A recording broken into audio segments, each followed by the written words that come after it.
अक्षय तृतीया आने वाले दिन पर बाल विवाह की रोकथाम के लिए अपराजिता सामाजिक संगठन ने धर्म गुरुओं से की अपील।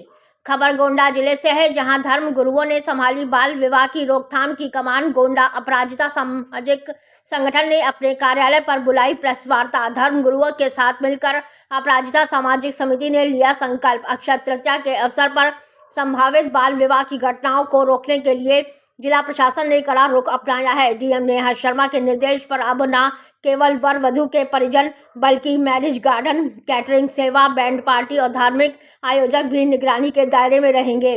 प्रशासन ने सभी आयोजकों से बाल विवाह न कराने का लिखित आश्वासन मांगा है और उल्लंघन की स्थिति में सख्त कानूनी कार्रवाई की चेतावनी। 30 अप्रैल को आने वाले अक्षय तृतीया को ध्यान में रखते हुए धार्मिक स्थलों, मंदिरों पर वॉल पेंटिंग बोर्ड लगाए जाए जिस पर लिखा हो कि यह बाल विवाह की अनुमति नहीं है। संस्था के निदेशिका किरण बैस और कार्यक्रम लीड अभय पांडे ने कहा कि अभी भी देश में बाल विवाह के खिलाफ जरूरी जागरूकता अभियान की कमी है।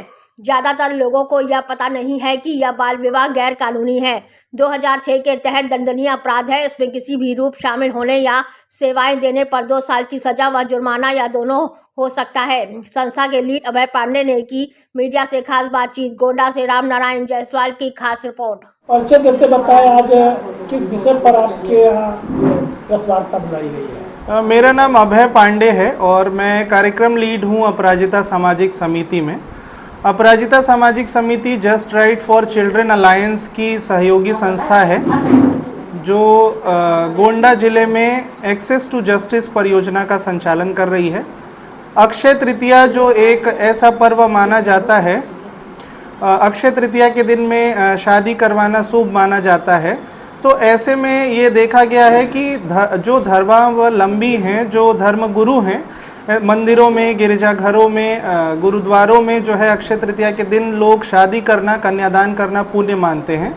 क्योंकि हमारा जो मुद्दा है वो ये है कि हम कैसे बच्चों के अधिकारों का संरक्षण करें और जनपद को बाल विवाह मुक्त बनाएं। इस क्रम में हमने इस बार धर्म गुरुओं के साथ में मिल करके ये कार्यक्रम आयोजित किया है और इस अक्षय तृतीया हम संकल्प ले रहे हैं धर्म गुरुओं के साथ में मिलकर कि जनपद गोंडा में एक भी बाल विवाह नहीं होने देंगे। इस कार्यक्रम में कहीं आप जिले के किसी अधिकारी को भी इन्वाइट किए हैं क्या? जी बिल्कुल, देखिए हम जो भी काम करते हैं उसमें जिला प्रशासन का सहयोग होता है और जिला प्रशासन के साथ में मिलकर के ही हम काम करते हैं। बेसिकली जो प्रोबेशन विभाग होता है वो लोग लीगली शादी को रोकने का काम करते हैं, तो हमारी सूचना पर हम चाइल्ड लाइन के साथ मिलकर, ASTU के साथ में मिलकर, लेबर डिपार्टमेंट के साथ में मिलकर और प्रोबेशन के साथ में मिलकर निरंतर काम कर रहे हैं। 23-24 और 24-25 को अगर लेकर के हम देखें तो हमने 608 बाल विवाहों में हस्तक्षेप किया है। 4 बाल विवाह पिछले वर्ष ऐसे थे जो लीगली इंटरवीन किए गए थे। बाकी जो बाल विवाह हैं उनमें हम परिवारों को समझा बुझाकर उनके साथ शपथ और अंडरटेकिंग के माध्यम से उन बाल विवाहों को हमने क्योंकि हमने 2 वर्ष पूर्ण किया है गोंडा में, तो पिछले वर्ष 50 ग्राम पंचायतों को हमने लिया था और इस बार भी 50 गांव।